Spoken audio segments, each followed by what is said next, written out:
नमस्ते बच्चों। आज हम कक्षा 9वीं की पुस्तक स्पर्श भाग 1 के पद्य भाग में से रेदांश के पद के बारे में अध्ययन करेंगे।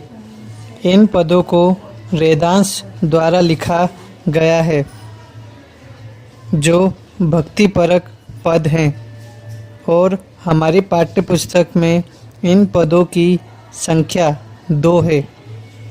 तो पहले पद को पढ़ेंगे और समझेंगे कि उसमें रेदांश ने अपनी भक्ति को किस तरह प्रस्तुत अर्थात चित्रित किया है।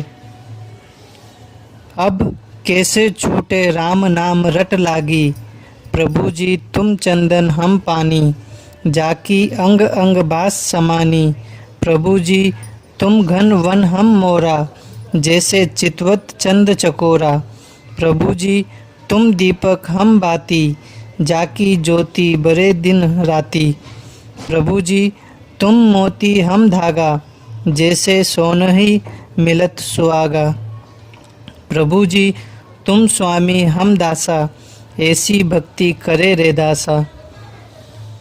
इन पदों में समझने योग्य शब्दों के अर्थ। रट लागी शब्द का अर्थ है आदत लग गई या जबान पर चढ़ गई। जाकी जिसकी, बास सुगंध, समानी समा या बस गई, घन बादल, वन वन या फिर जंगल, मोरा मोर, चितवत देखता है, चंद चांद, चकोरा तीतर जाति का एक प्राणी जो चंद्रमा का परम प्रेमी माना जाता है, बाती रुई की बत्ती, बरे जलती है, सोनहि सोने से अर्थात स्वर्ण से, सुहागा सोने को शुद्ध करने के लिए प्रयोग में लाया जाने वाला सार, दासा सेवक या दास। इन पदों में रेदांश ने प्रभु की भक्ति करते हुए कहा है, हे प्रभु, हमारे मन में जो आपके नाम की रट लग गई है वह अब कैसे छूट सकती है। इन पंक्तियों में कहा कि हमारे मन में आपके प्रति या आपके नाम की रट लग चुकी है, वह अब कैसे छूट सकती है। अब तो मैं तुम्हारा परम भक्त हो गया हूँ, तुम्हारा अनन्य प्रेमी हूँ, जिसकी वजह से अब तुम्हारे नाम की रट मुझसे नहीं छूट सकती।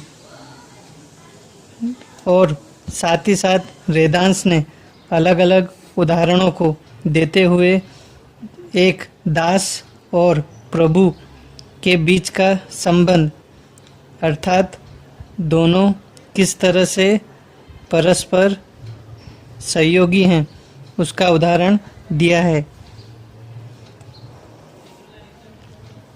तुम में और मुझ में वही संबंध स्थापित हो चुका है जो एक भक्त और एक प्रभु का होता है। जैसे चंदन और पानी में होता है, जैसे चंदन के संपर्क में रहने से पानी में उसकी सुगंध फैल जाती है, उसी प्रकार मेरे तन मन में भी तुम्हारे प्रेम की सुगंध व्याप्त हो गई है। मैं पानी हूँ और तुम चंदन हो। दूसरा उदाहरण देते हुए कहते हैं, प्रभु जी तुम आकाश में छाए हुए काले बादलों के समान हो और मैं जंगल में नाचने वाला मोर हूँ। जैसे वर्षा बरसते ही बादलों को घुमड़ते देखकर मोर खुशी से नाचने लगता है, उसी भांति आपके दर्शन पाकर मैं खुशी से भावमुक्त या आनंदित हो उठता हूँ। जैसे चकोर पक्षी भी सदा अपने प्रेम पात्र अर्थात चंद्रमा की ओर ताकता रहता है, उसी भांति मैं भी आपको सदा तुम्हारे प्रेम को पाने के लिए तरसता रहता हूँ। तुम चंद्रमा हो तो मैं चकोर हूँ। आगे कहते हैं, प्रभु तुम दीपक हो तो मैं तुम्हारी बाती हूँ।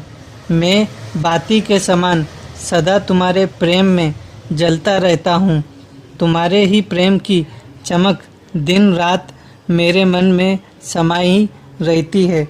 प्रभु जी तुम मोती के समान उज्जवल, पवित्र और सुंदर हो। मैं उसमें पिरोया हुआ धागा हूँ। मेरा तन मन तुम्हारी ही कांति से ओतप्रोत अर्थात तुम्हारे ही स्वरूप में ओतप्रोत है। तुम्हारा और मेरा मिलन सोने और सुहागे के मिलन के समान पवित्र है। इसमें स्वर्ण की बात बताई गई है कि जिस तरह से स्वर्ण गोल्ड जब सुहागे को अर्थात सोने के परखने वाले को मिलता है तब उसकी पवित्रता और ज़्यादा चमकती है। किसकी? स्वर्ण की।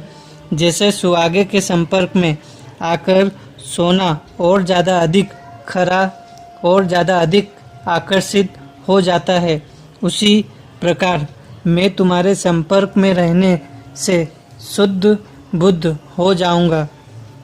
हे प्रभु तुम मेरे स्वामी हो और मैं तुम्हारा दास हूँ, सेवक हूँ। और आगे कहते हुए कहते हैं कि मैं रविदास अर्थात वेदांश तुम्हारे चरणों में इसी प्रकार दास्य भक्ति अर्पित करता हूँ।